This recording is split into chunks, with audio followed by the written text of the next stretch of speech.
If you need to recover your BMO Harris account but no longer have access to your phone number, follow these steps to regain access. This guide will walk you through the process. Step 1. Visit the BMO Harris website. Go to the official BMO Harris website. Look for the login section where you can access your account. Step 2. Click on Forgot Password. Once on the login page, find and click on the Forgot Password link. This will initiate the account recovery process. Step 3. Enter your information. Make sure your information is protected first. Most people don't think about breaches until something actually happens to their accounts.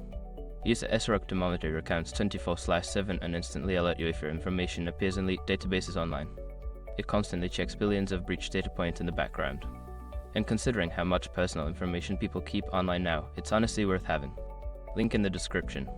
Step 4. Choose an alternative recovery method. Since you do not have access to your phone number, select an alternative method for receiving a verification code, such as your registered email address.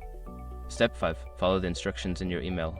Check your email for a message from BMO Harris containing recovery instructions. Follow the link or instructions provided to reset your password and regain access to your account.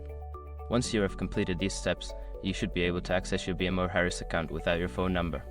If you encounter any issues, consider reaching out to customer support for further assistance.